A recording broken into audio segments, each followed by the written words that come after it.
원자 배치에 대해서 이제 들어가 보도록 하겠습니다. 자, 원자 배치.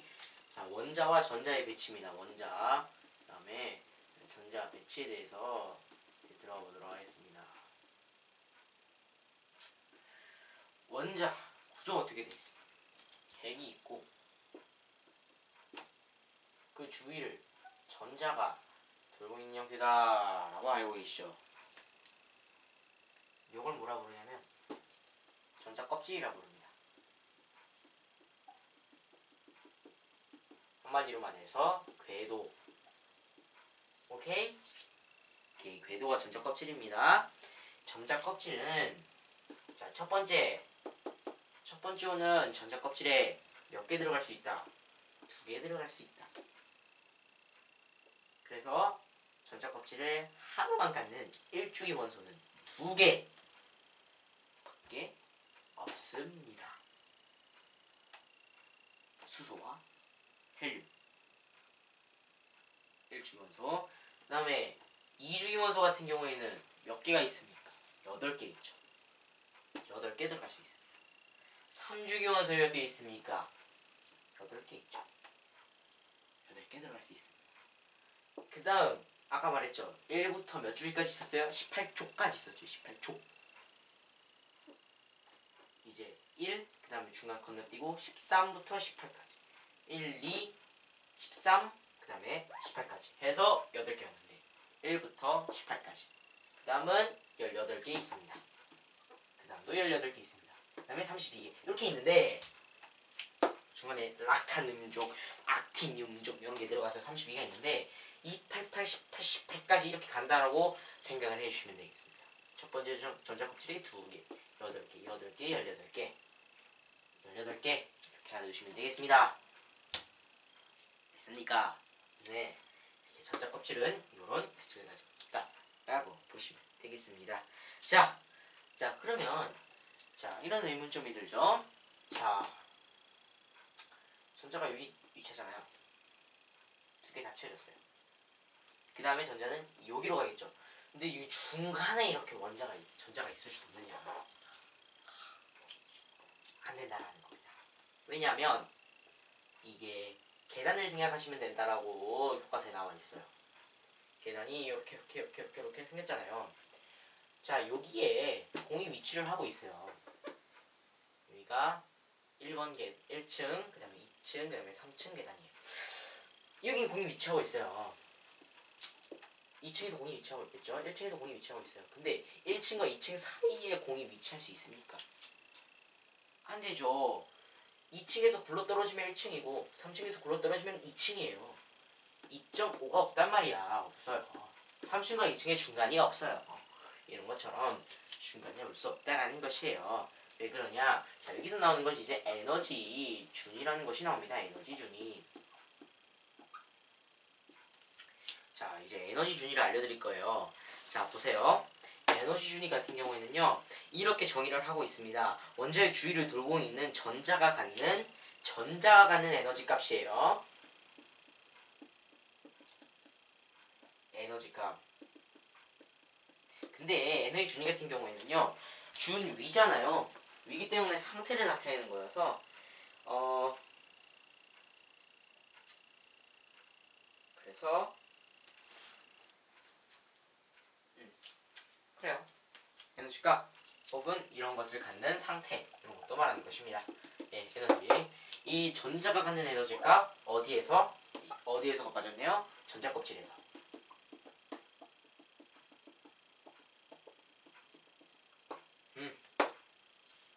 그래서 에너지 준위가 어떻게 나와요?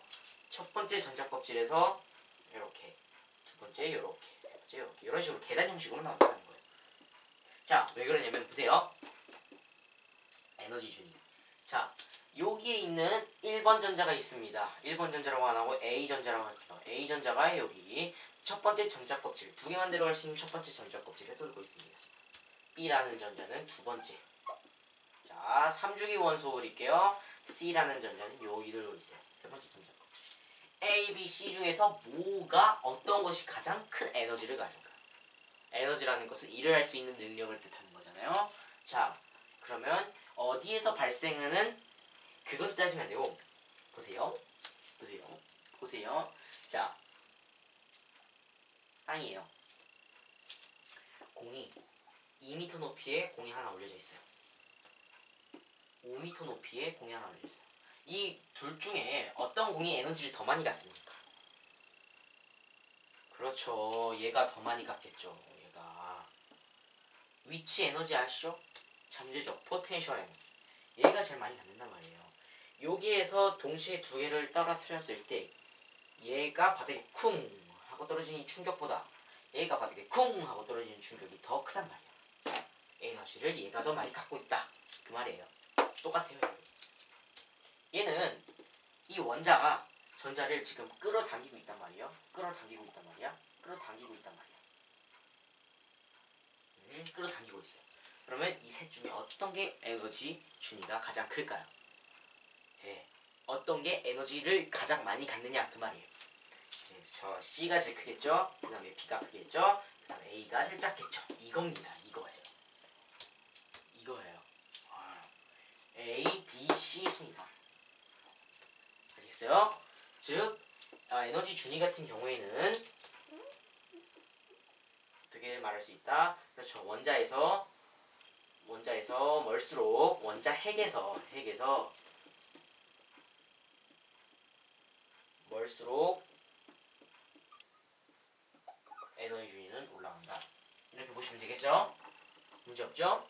이렇게 볼 수가 있겠다라는 결론입니다. 네, 간단하죠? 간단합니다.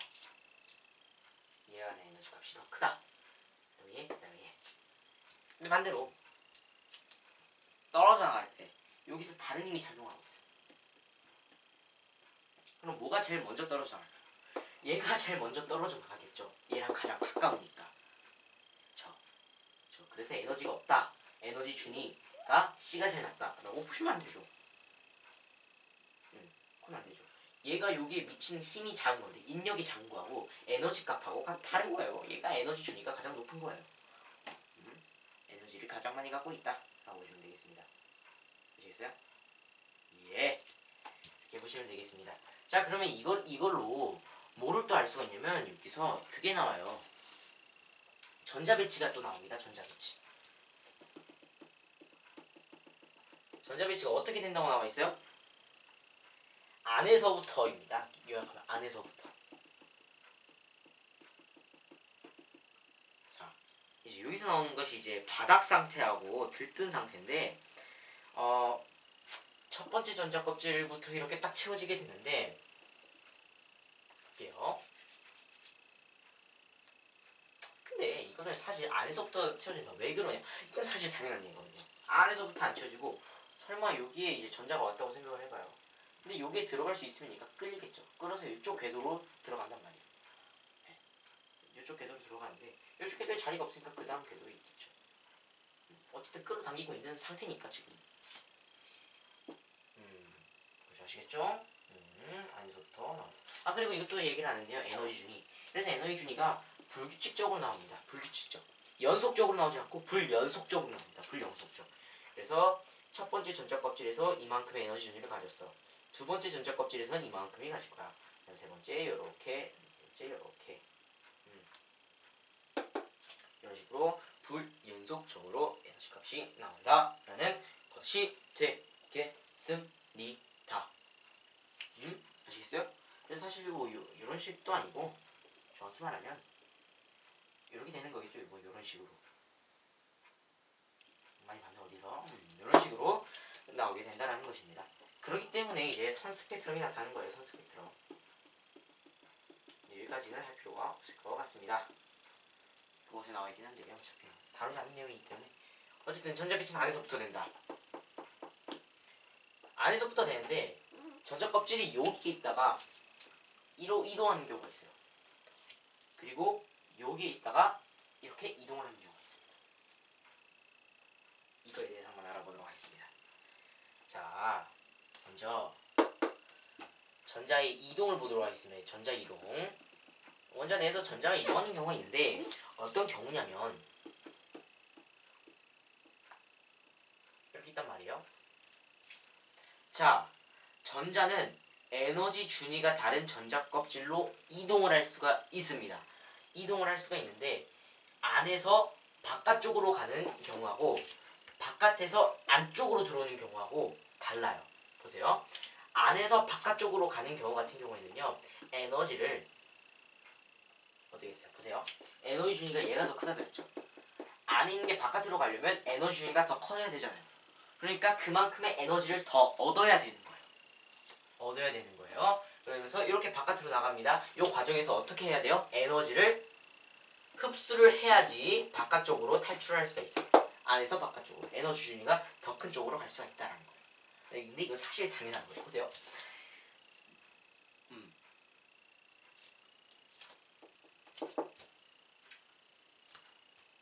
이렇게 생각을 하시면 돼요. 여기 있는 애를 이쪽으로 올려준 거예요. 올려주는 에너지가 더 들어갔잖아요. 근데 여기서 여기 있는 거는 여기서 떨어뜨린 거예요. 떨어진 거라고요. 떨어지면 에너지가 줄어든 거겠죠. 아시겠어요? 여기까지 올려주는 에너지가 필요한 거지. 여기서 떨어지는 것은 어차피 얘가 끌어당기고 있으니까 여기에서 이렇게 버티는 에너지 있을 거 아니에요. 여기서 이렇게 버티는 에너지. 그러니까 이 궤도를 돌고 있을 거 아니에요. 얘가 에너지를 안 갖는다면 이미 빨려 들어갔겠죠. 근데 에너지를 갖고 있기 때문에 이게 궤도를 돌 수 있는 게 되잖아요. 그죠? 그렇기 때문에 얘가 여기로 가려면 에너지를 잃으면 됩니다. 에너지를 방출한다고 하죠. 방출. 아시겠어요? 이거를 보시면 되겠습니다.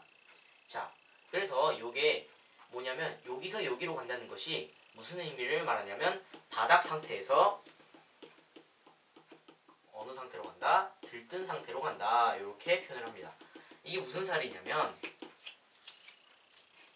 바닥 상태입니다. 사실 전자가 낮은 에너지 준위에서 높은 에너지 준위로 이동하는 것.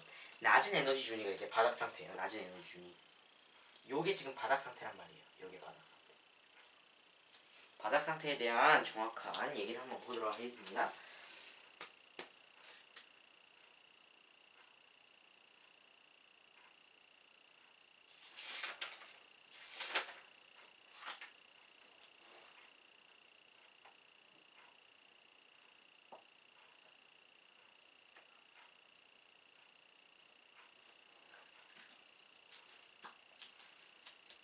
바닥 상태 같은 경우에는요. 원자가 에너지를 가장 적게 가지고 있는 상태고요. 들뜬 상태는 에너지를 가장 많이 가지고 있는 상태예요. 자, 이걸 어떻게 이해를 하시면 되냐면요. 바닥 상태 같은 경우에는요. 그렇죠, 이거예요. 안에서부터 차곡차곡 쌓아졌을 때 바닥 상태가 됩니다. 안에서부터 차곡차곡 쌓여졌을 때. 그래서 에너지를 많이 갖고 있잖아요. 그런데 이게 한꺼번에 만약에 리튬 원소를 예를 들어 볼게요. 리튬 원소. 리튬 원소가 몇 번이었죠? 수헬리 3번이었죠. 3번. 자, 3번 리튬 원소입니다. 두 개 있죠. 그 다음에 하나 더. 한 개 있단 말이야. 껍질 하나 더 있겠죠. 자, 여기에서 지금 요게 바닥 상태인데 이 바닥 상태에서 어떻게 되고 싶어? 이 들뜬 상태로 가고 싶어. 어떻게 하면 된다? 에너지를 흡수하면 돼. 여기서 외부에서 에너지를 하나 주면 돼요. 어떻게? 가열을 시키는 거죠. 그럼 어떻게 돼요? 들뜨겠죠. 들떠요. 어떻게? 여기 있는 원자들이, 여기 있는 전자들이 위로 이동을 하는 거죠. 그리고 여기 있는 전자가 뭐 이렇게, 그 다음에 위로 뭐 이렇게 이동을 하거나 이런 식으로 되는 거예요. 이런 식으로 이동을 하게 되면 요 전체 이 원자 전체의 에너지가 만약에 아까 바닥 상태일 때 에너지를 한 10줄이라고 가정을 한다면 10줄도 아니고 그냥 10이라고 가정을 한다면 이게 지금 20이 됐다 이렇게 보시면 돼요. 왜냐면 지금 요 각 전자의 에너지 준위가 다 커졌잖아요. 각 전자의 에너지 준위가 다 커졌단 말이야. 그럼 에너지가 더 올라갔겠죠. 그죠? 여기서 에너지를 방출을 한다고 생각을 해요. 방출하면 얘가 갑자기 확 안으로 모여들면서 에너지가 갑자기 훅 방출이 되겠죠. 그 방출되는 에너지가 바닥 상태일 때보다 많겠죠. 바닥 상태일 땐 0이겠죠. 방출되는 에너지. 들뜬 상태일 때는 그 들뜬 만큼이죠. 들뜬 만큼. 흡수한 에너지만큼 더 빛을 내겠죠. 이것이 바로 바닥 상태와 에너지 상태가 되겠습니다. 아시겠어요? 그래서 아까 요거 여기가 만약에 첫 번째, 두 번째라고 한다면 요 차이만큼의 에너지가 발생이 되는 거예요. 들뜬 상태에서 안쪽으로 들어갈 때. 그래서 이렇게 들뜬 상태가 되면 에너지를 흡수하고 그러면서 이제 에너지를 동시에 방출을 하게 된다. 그러면서 이제 붉고 세게 나타나는 거죠. 그게 그겁니다. 예, 에너지가 들뜨게 되면서 거기서 나타나는 현상이 이제 불꽃 색깔이 되겠습니다. 이렇게 해서 이제 바닥 상태와 들뜬 상태까지 알아봤습니다. 그 다음에 이제 알칼리 금속과 할로성 원소로 넘어가 보도록 하겠습니다.